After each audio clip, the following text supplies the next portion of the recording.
Hello. Hi. So I get nervous before every talk. Yes, I'm so grateful. And I used to be so nervous that I would make sure that nothing was hanging out of my nose. I would get very, very much sort of self-critical. And today it's a lot easier, but I still get nervous. My heart starts pounding, it starts racing.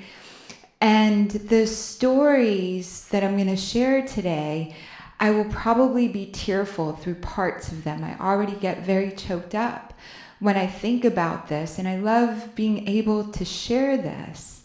And so I'm so grateful to Elizabeth, to Sharon, to your committee, and for you guys for inviting me to come share this story. I'm going to start by telling you a little bit about who I am today, and then I'll go backwards and tell you how I got to be here speaking in front of you. So who I am today is I'm a mom of an almost 11-year-old, a mom of a 9-year-old son. My daughter's 11. And I have a Norwegian descendant husband, and that's why I've got the last name Larson.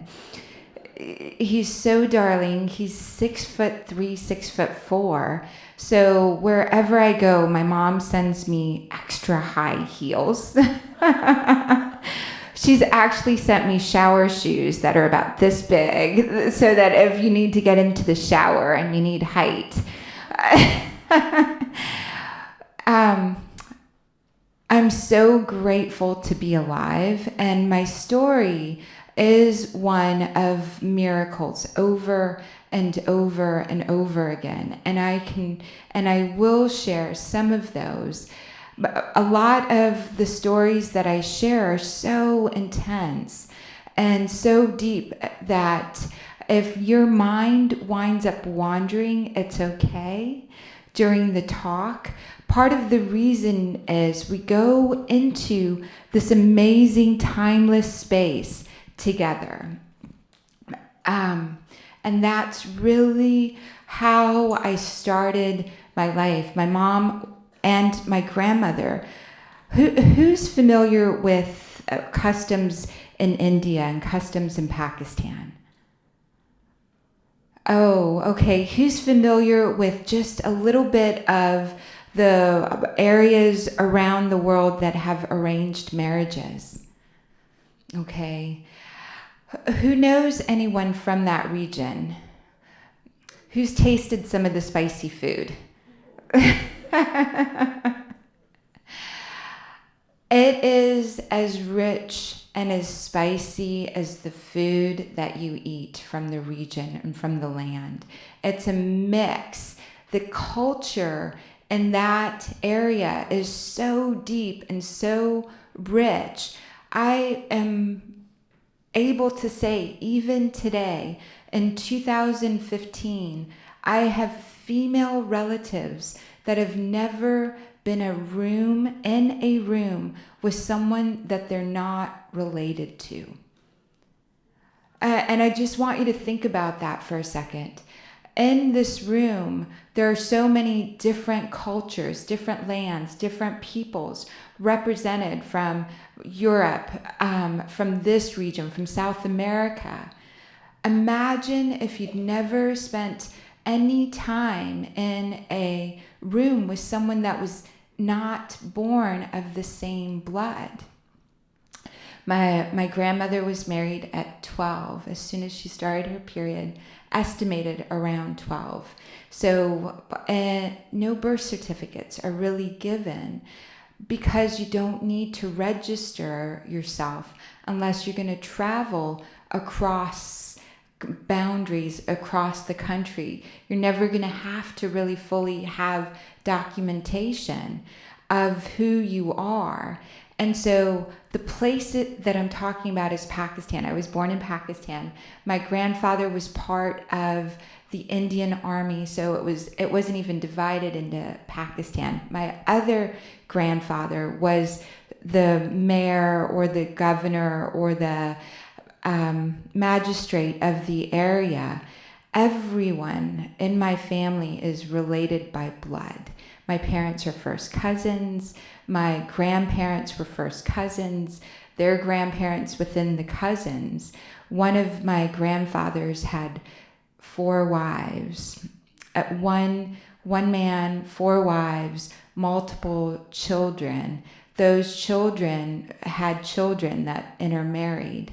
And so it's important to understand the culture a little bit to get the context of the story that I'm about to share.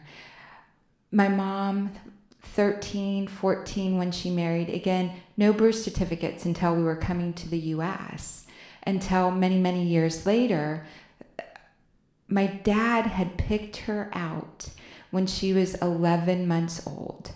My dad was 11 years old, and he was told, you're going to pick out your wife today. And so his father-in-law laid all of the girls out or had them sit. And so my dad went and said and looked at all the girls. And my mom was laying on a bed, and my mom had cute, curly hair, just tiny little girl. And he's like, 11 years old. He picked out my mom. For the next few years, every time my dad came around, my mom's job was to go hiding. She wasn't allowed to see or connect or communicate with her husband to be unless he or she were given absolute permission and consent from their parents and from their family.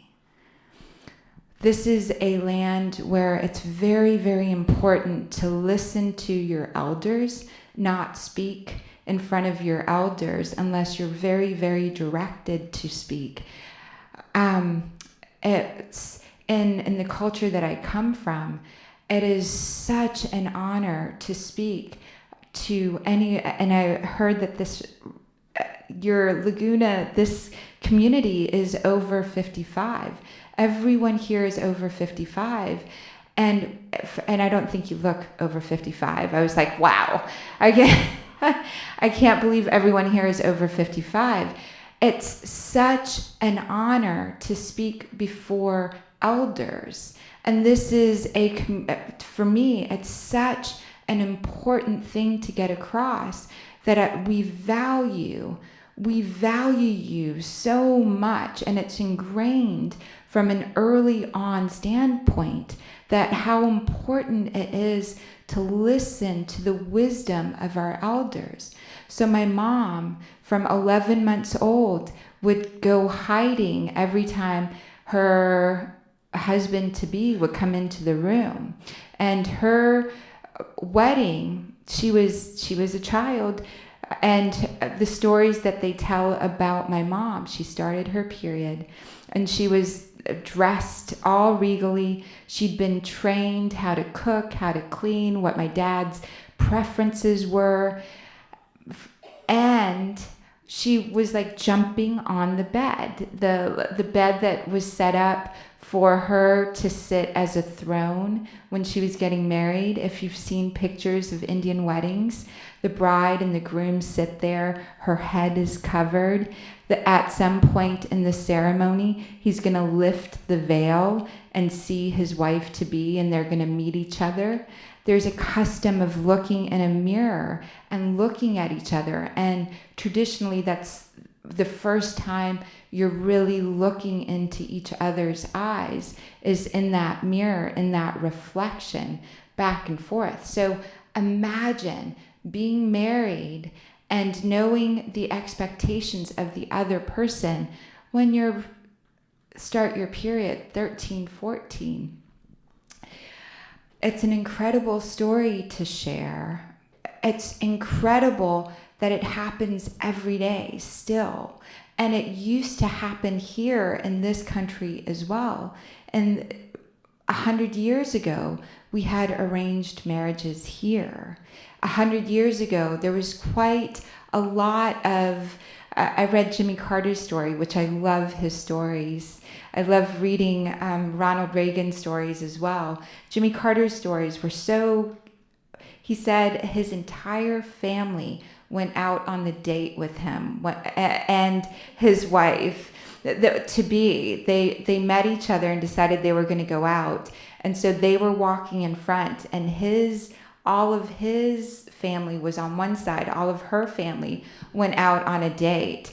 And that's basically, in Pakistan, in India, in lands that the marriages are arranged, it's the families choose long before the children are really able to speak.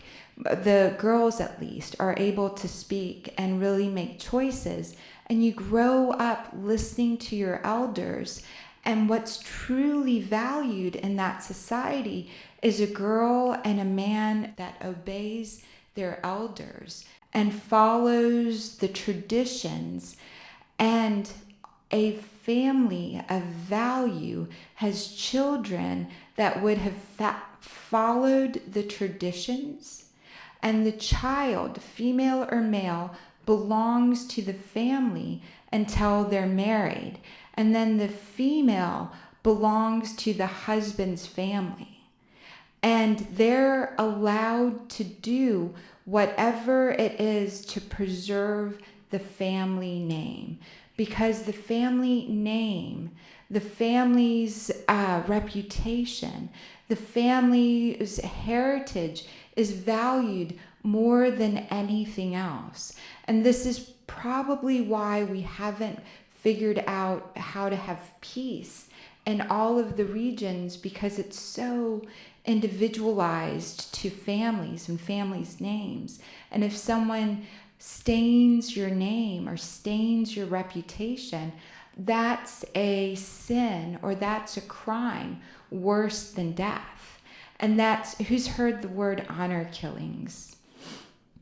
That's the basis of how honor killings come about, is because the value of the name is more important than anything else. My mom has a brother who was arranged to be married to someone, and he was maybe 15, 16, and he would speak to a tiny little hole through a very thick fence to a woman on the other side. And she was a young girl, and they would look at each other. She'd scoot back, and they'd look at each other through this tiny little peephole, teenagers. And they decided to elope. They ran off to a faraway place, and they got the permission they both said they were orphans and they wanted to marry, from the judge.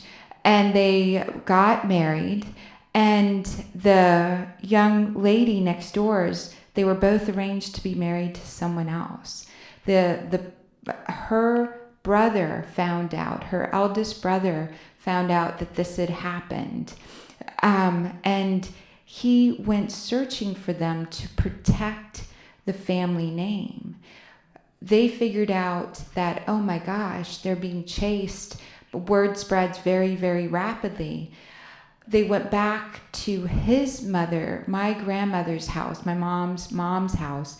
She took off all the jewelry she had on her, and she gave him an address and said, get out of here. Here's all the money. Go to this village. They will protect you. Speak to this person.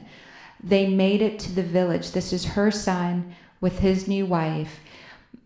They lived for a very short period of time in that village before her brother found them. And with I think they're called machetes. I don't know what they're called. The sickle formed the swords, the circular swords. But he decapitated his brother-in-law, and the young lady escaped before he could find her. The reason that I share these stories is it's happening even today, and it's to put my story into context so it totally makes sense what happened. She was pregnant. The young lady was pregnant. She didn't know where else to go. She went back to the house right next door to hers. She said, oh my gosh, she's been, and everybody knew, and it was in the papers. So she hid for the most of her life in her room up until she decided to run away. She had the baby, a little baby boy. He grew up in that area. Her brother was allowed to be free because it's considered an honor killing to protect the family name.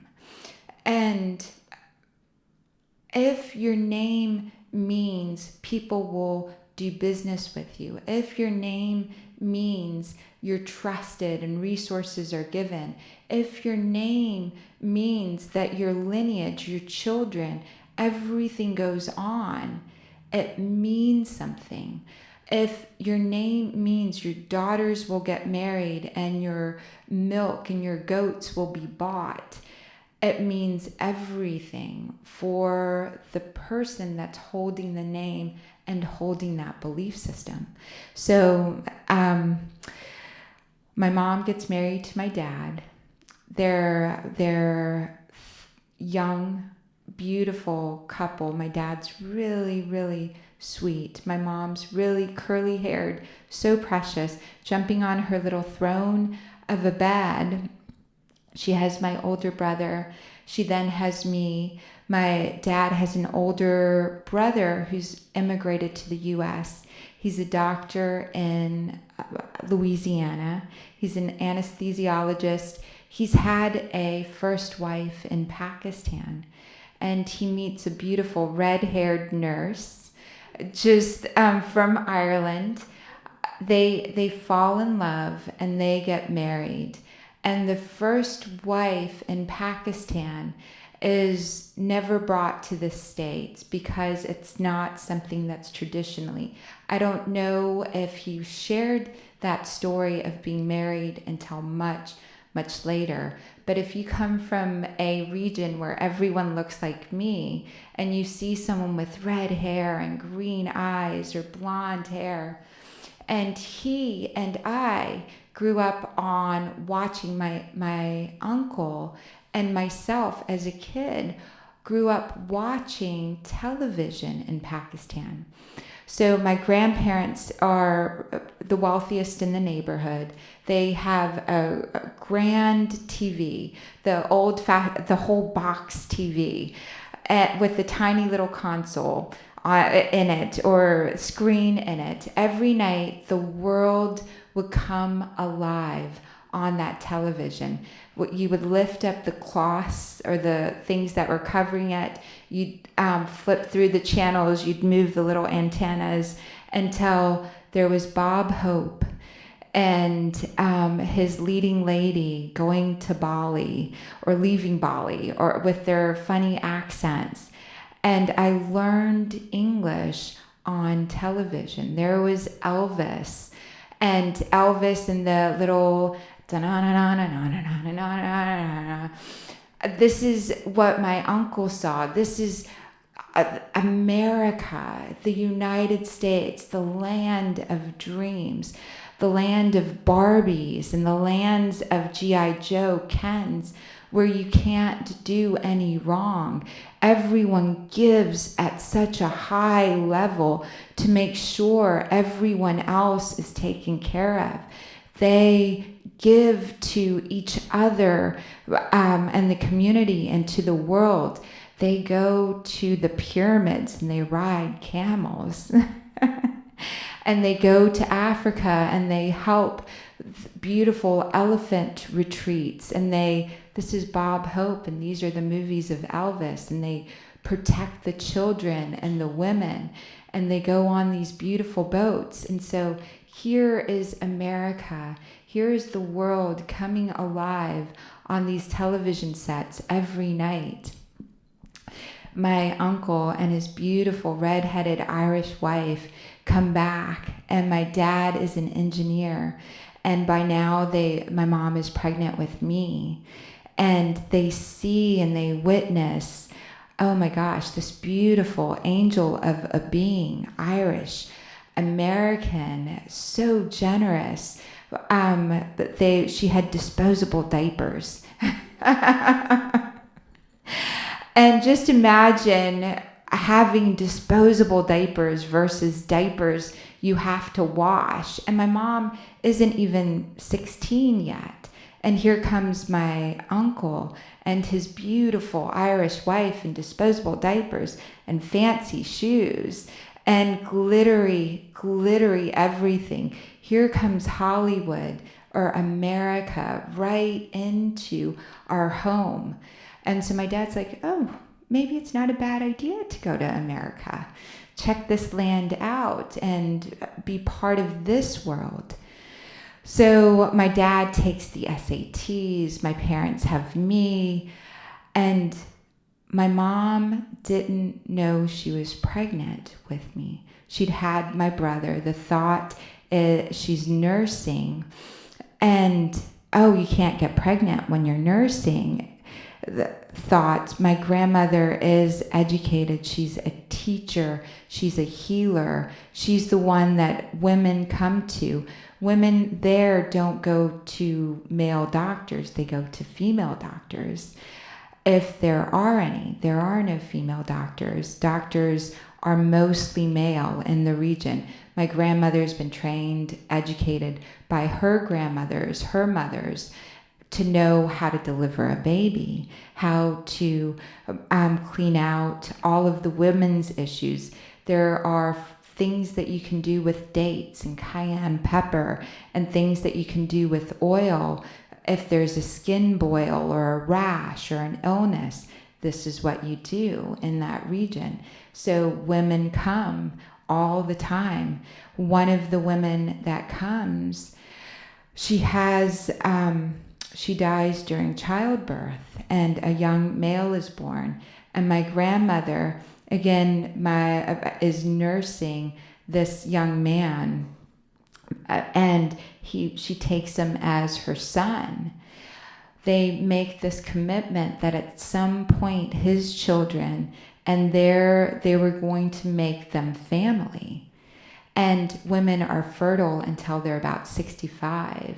In that area, they live clean off the land. Men are fertile forever. In that region, my mom's mom had just started her period. She was one of the later wives of my grandfather, and so she must have been 15 with possibly a 50-year-old man. So, and it's a custom, she's been trained for this, it's expected, it's in that custom an honor to be so well married. You're taken care of, you have maids, you have, the only thing people don't do for you in that region is cook, because the energy of your love goes into the food. And you don't want your servants or people working for you to put their energy into the food. You want the love to go out from your hands into the food to your family. They can do all the prep work, though.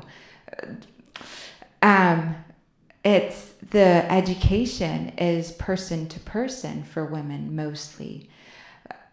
So fast forward a little bit. I've grown up on Bob Hope. I've grown up on black and white television. What is that show about fatherhood? Leave It to Beaver. Daddy Says, or I can't remember the exact. Father Knows Best. This is what I've grown up on.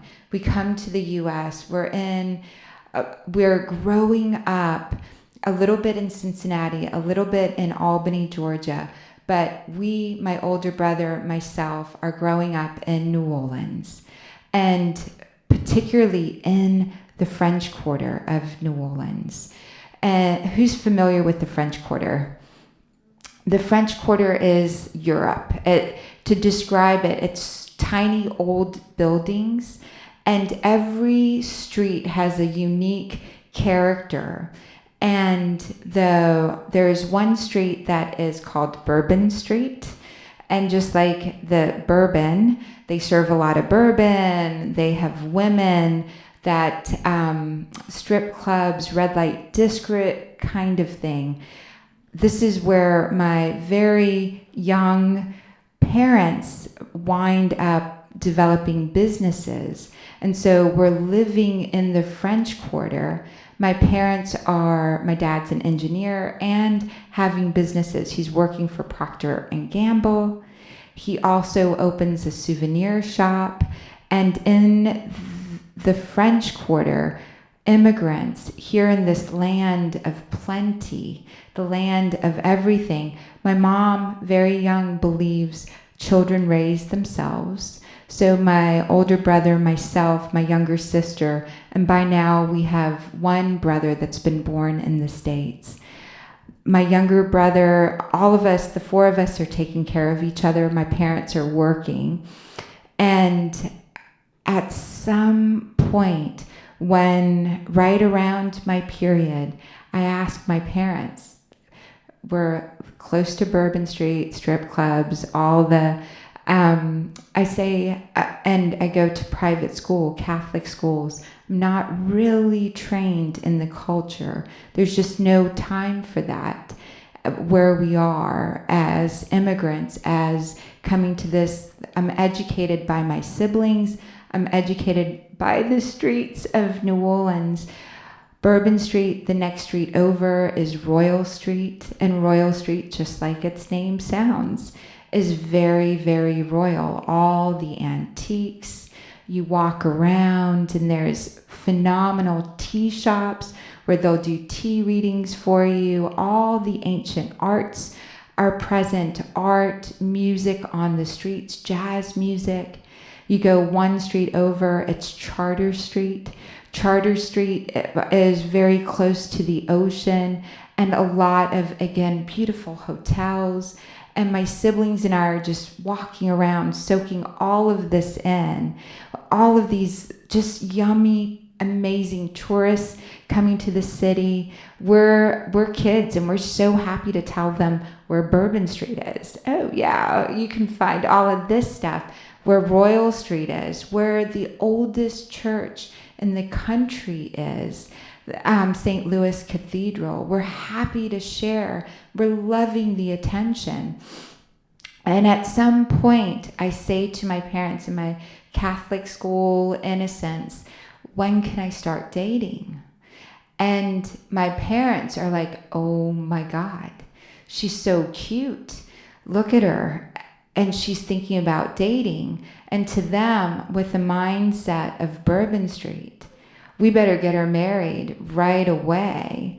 And it's of the custom. So they tell my grandparents, who have now got a farm in Mississippi. And my grandmother says, oh yeah, I've made some promises that we're gonna keep. One of the promises is to one of these young men that she had nursed to become family. And so they choose out the most appropriate. The first son had been promised to my older cousin. The second son has been promised to me at this point. I'm barely 13.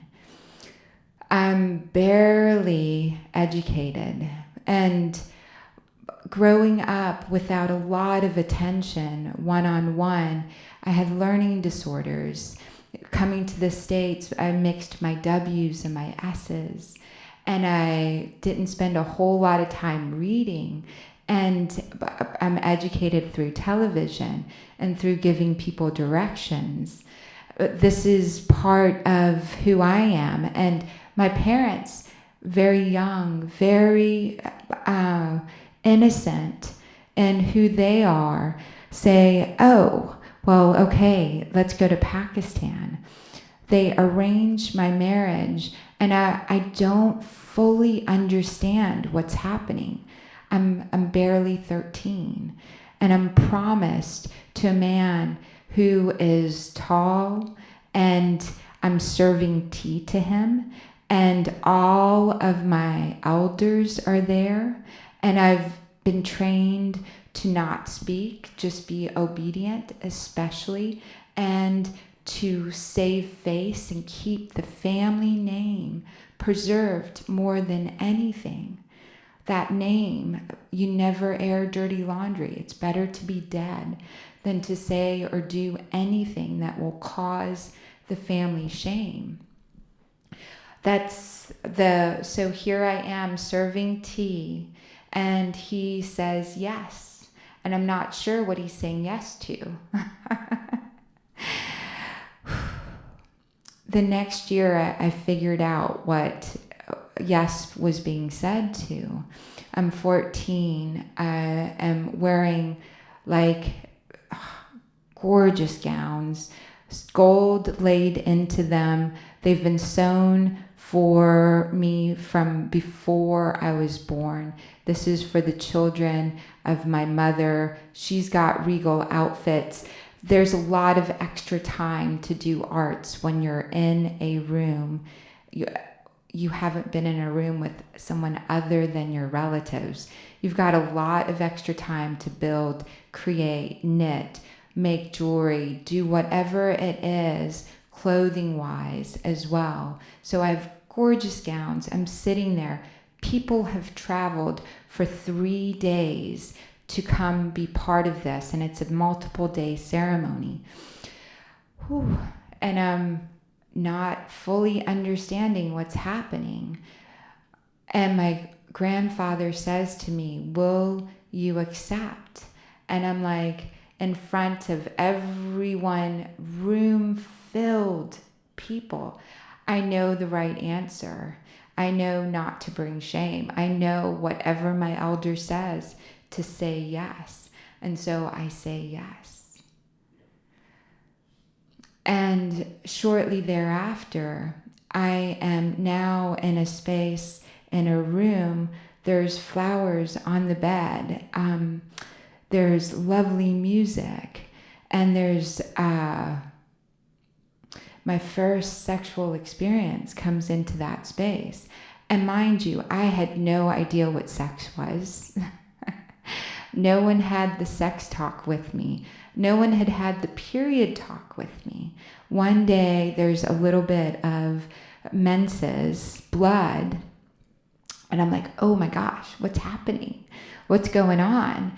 And the school counselor puts on a video so that I can understand what menses are and what periods are.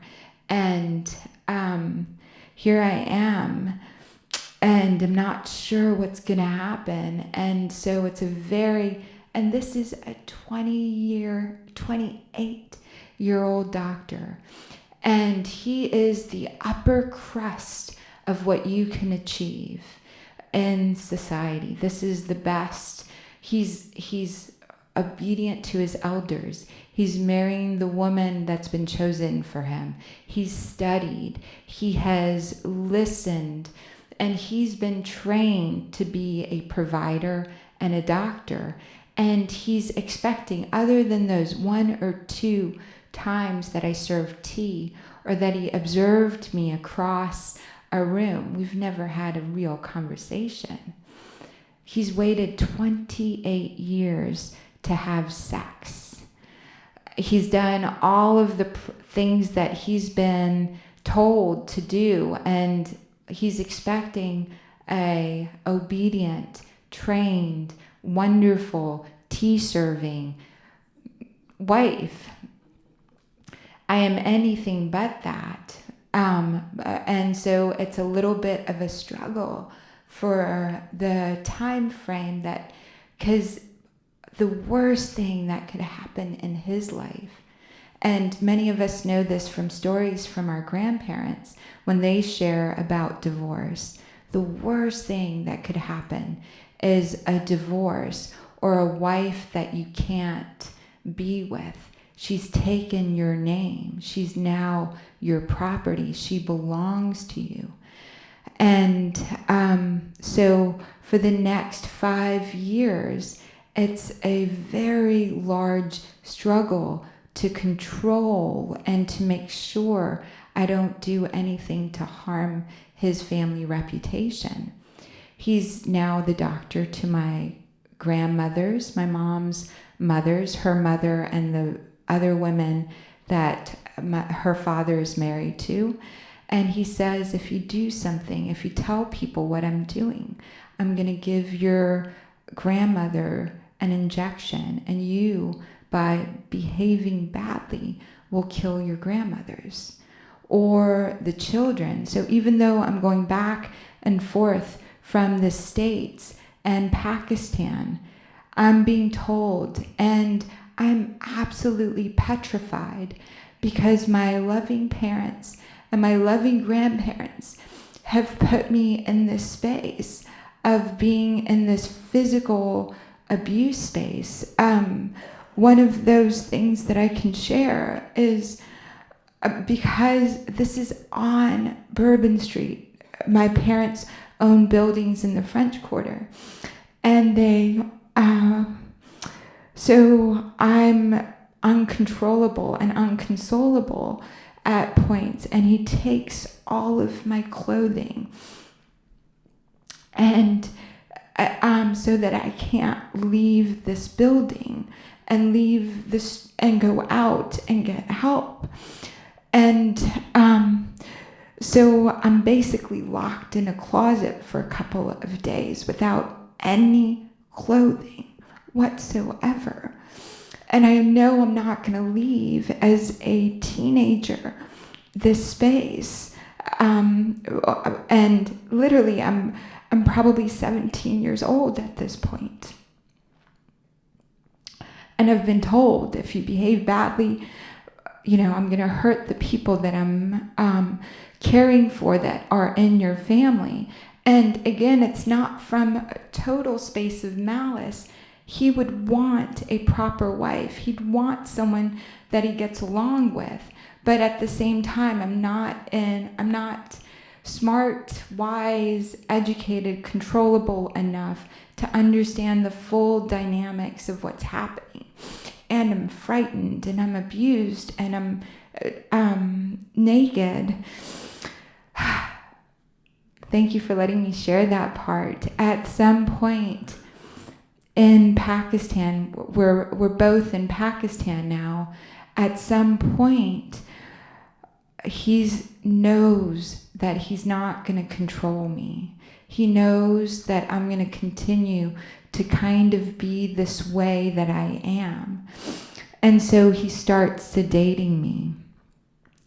And I'm not sure exactly what it is that, but it felt and feels like today as a doctor that it would have been Valium and high benzodiazepines that were being given.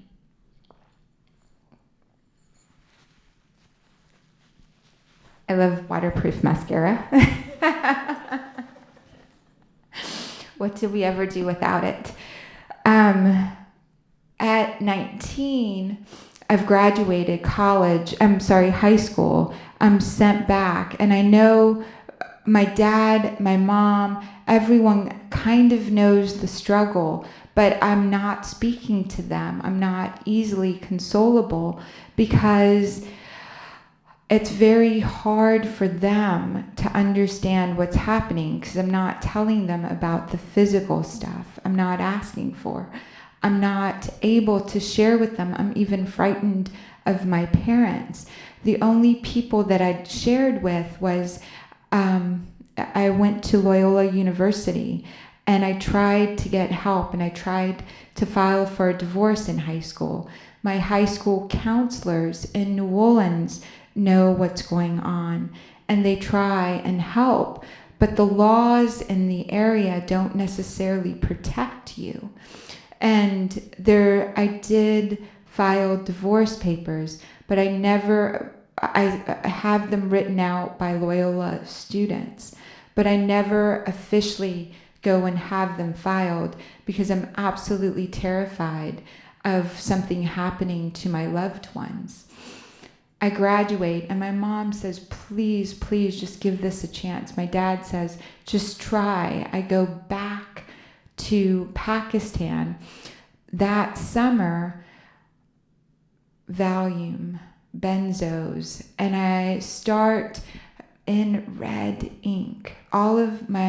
He has me start writing notes to all the members of my family, and these notes are, I'm so unhappy, I'm gonna kill myself, I can't stand it.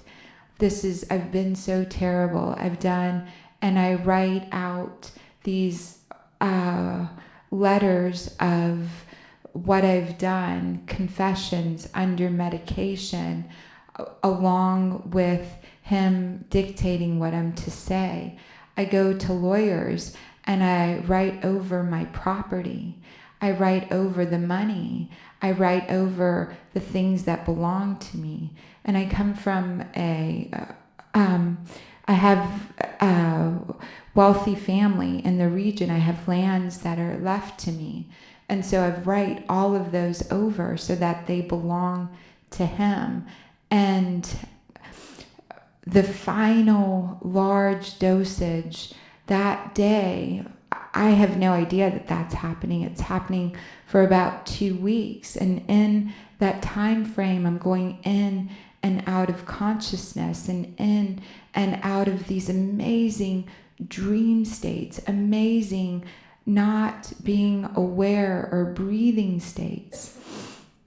The final day, someone breaks down the door, finds me. It's one of my uncles, and I'm not even sure to this day who it is. I'm sure as the story goes out, these are stories that are not meant to ever be shared. It's better to be dead than to share these stories.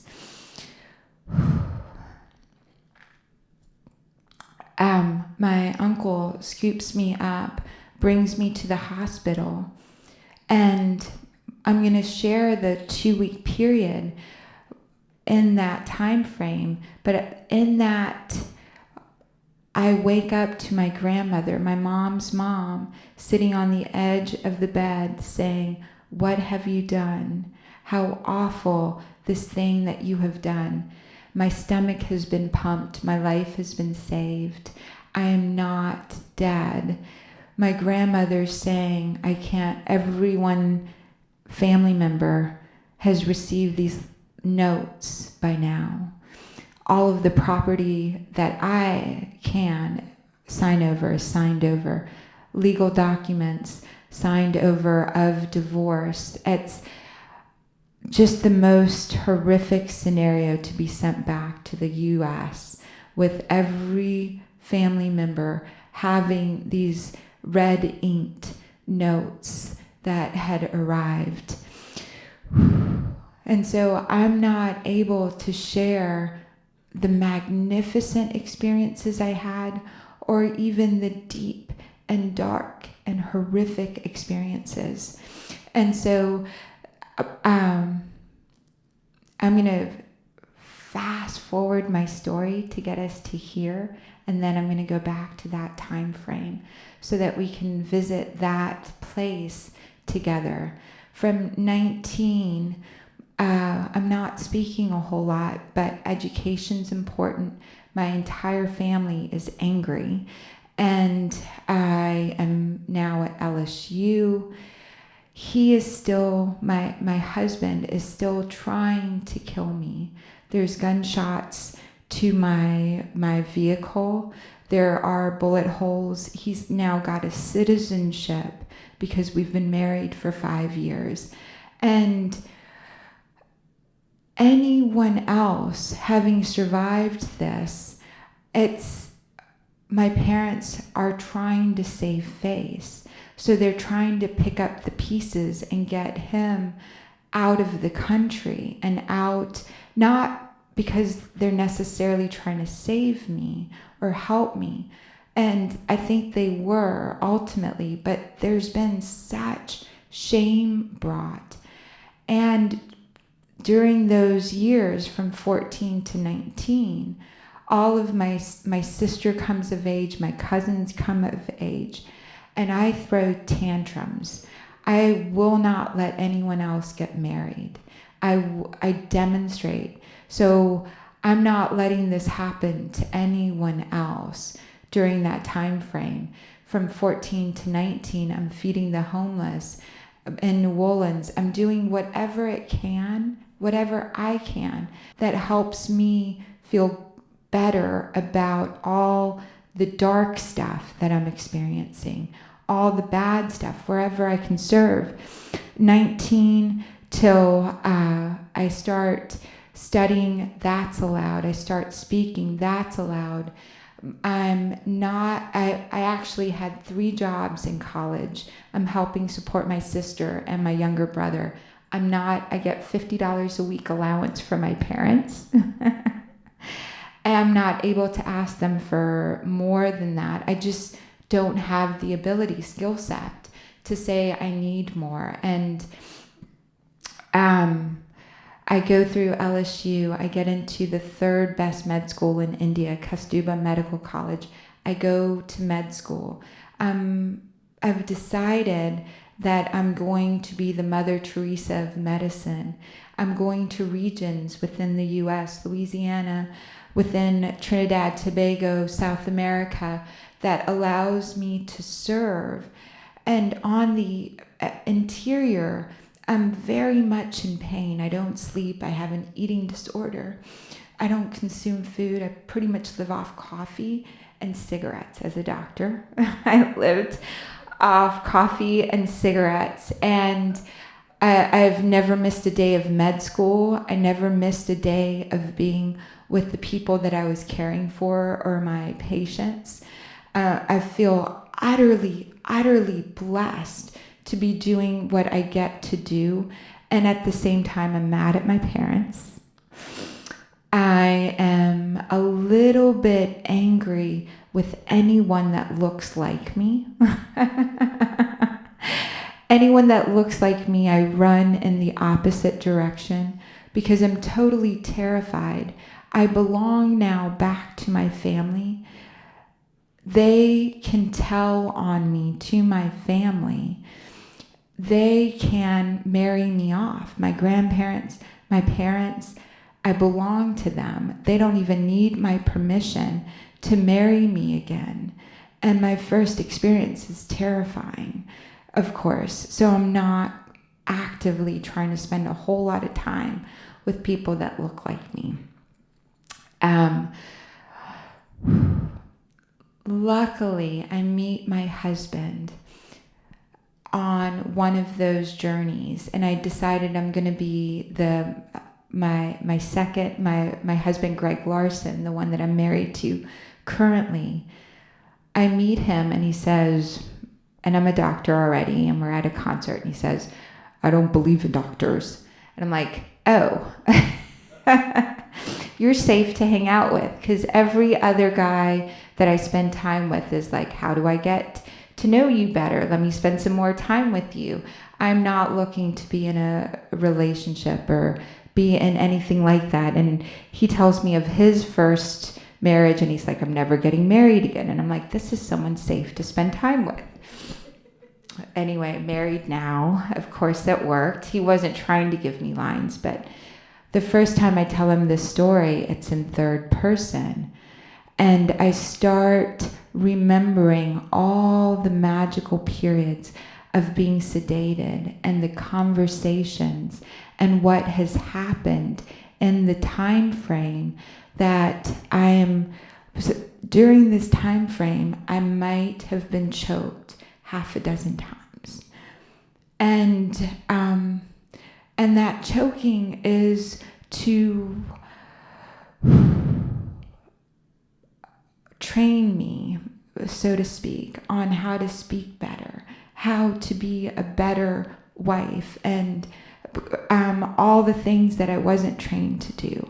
So there's over the time period, and neuroscience will share that each of us has our own memories. No two people experience the same thing in the same moment. Each one of us will walk out of here with a different version of what I shared, what you experienced, because we're all uniquely wired. My wiring came, my understanding, my love came from Bob Hope, these great, profound ways of which they shared kindness and love to animals, the impressions that I had and during the years that I was learning. So everything for me is very romantic. It's framed in this notion around love and absolute good and golden. And there is, when I'm not conscious, when I'm not breathing, there's this version of light that happens. And this is for my understanding for each of us. Over every time I go into this zone of not here and not yet completely there, there's a familiar voice that greets me. When I was,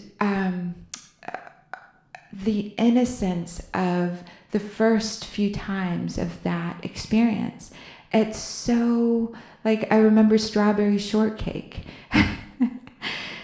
And big puffy hat and coming, and just this in-between zone of comfort, this sweet voice, this sweet smell. And the zones that when I'm in Pakistan and I'm writing and I'm being knocked out and not fully making it, not fully having a heartbeat, I hear amazing sounds. And one of the ways that we could describe this is if you will look around the room and see everything that is blue. Look for and see everything in this room that's blue. Now close your eyes.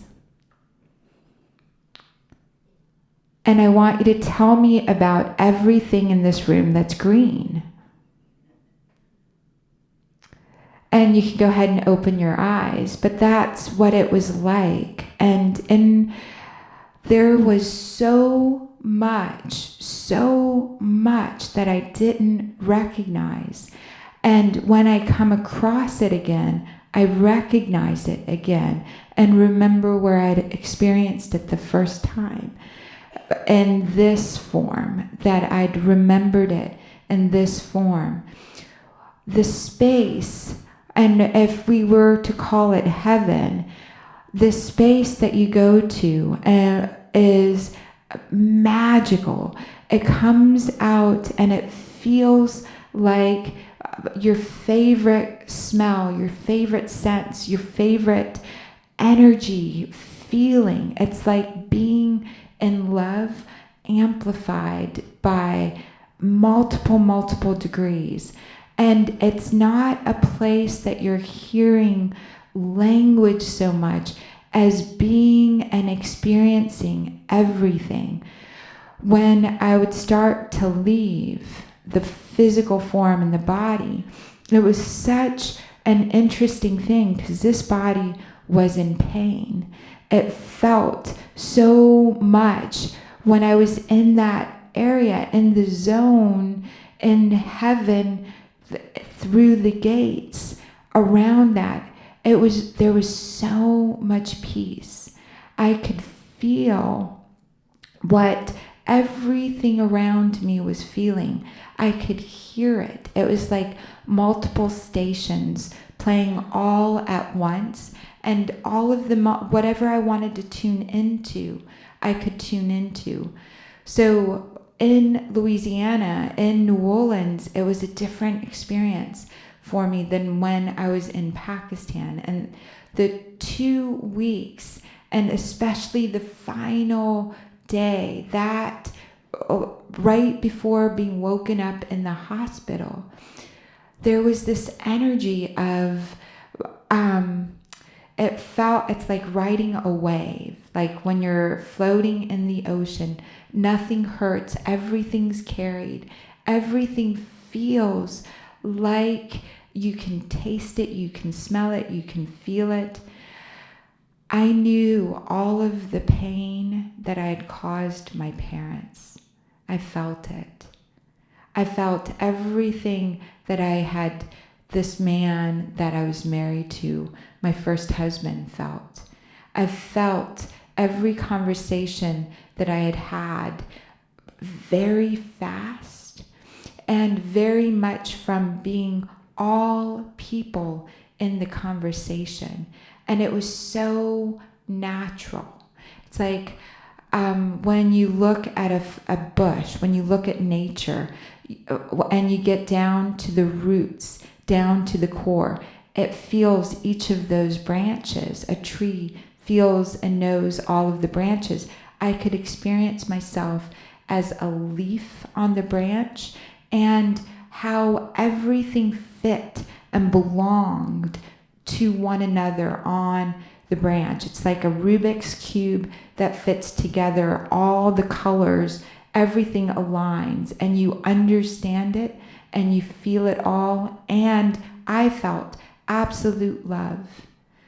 Every secret that I wasn't supposed to know, I knew about my parents, about everything that I had not fully understood. And it's really funny when your child comes back and tells you something angrily that you did when you were in college. My dad was in college, and I remind him of something. You're no saint, Dad.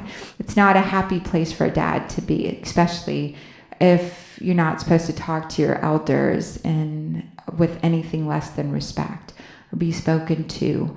Anyway, knowing things about them, knowing things about me, knowing things. And the last day, I knew exactly that I had chosen this experience. I had chosen every moment of every time that I went in or out of consciousness, I chose to come back into a physical form and this conscious being. Every time I knew that there was going to be choices that were mine from previous to taking on this body. Again, every time, every conversation at some level, I felt the exchange of energy.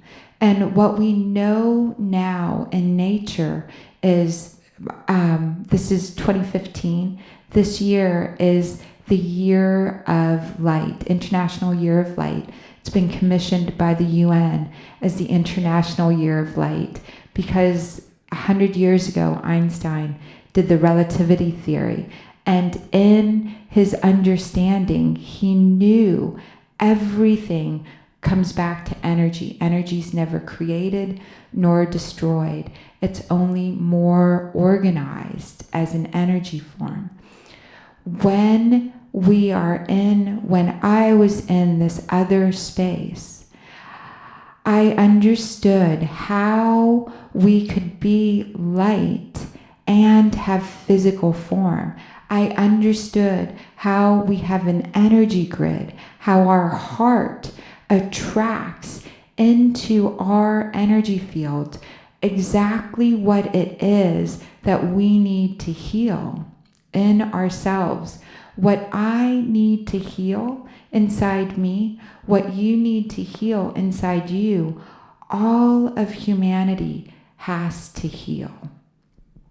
Like the branches on a tree, if one of the branches is ill, it affects at some level the entire tree.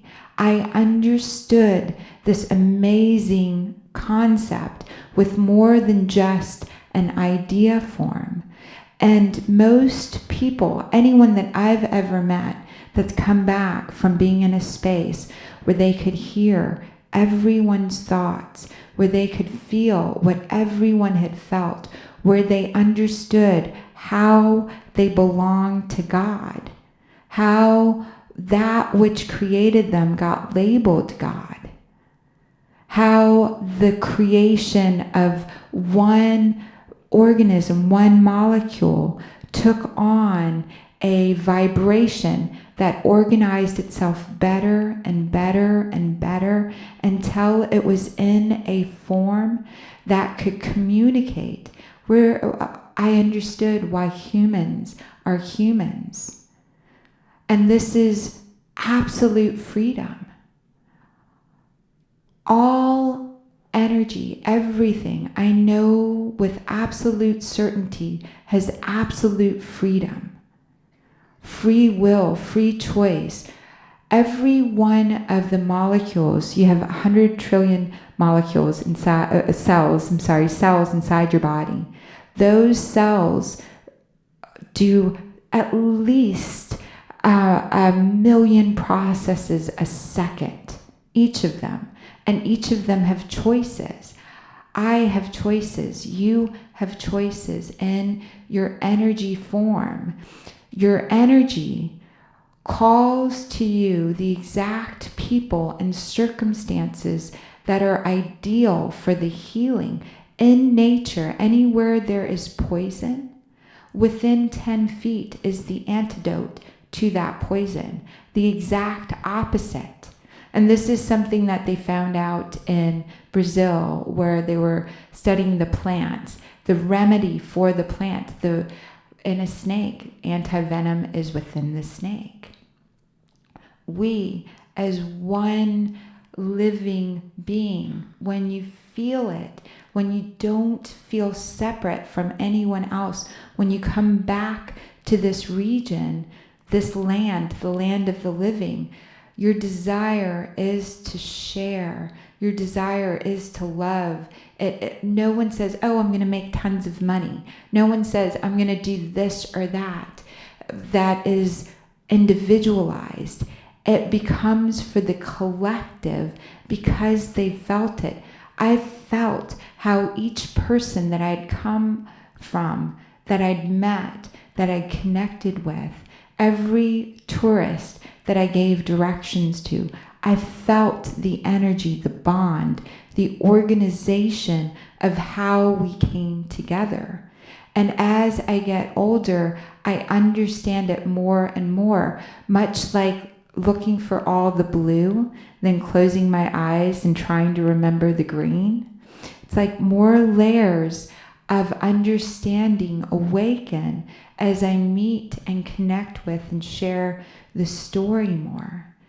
I would describe heaven as a place of absolute freedom. The colors taste wonderful. The sounds feel good. Every secret, everything that you've ever wanted to know becomes crystal clear, and it becomes crystal clear like looking at a elephant, a whole elephant. Instead of just feeling and experiencing the tip of the elephant, the trunk of the elephant, you get the whole picture and understand how everything fits together.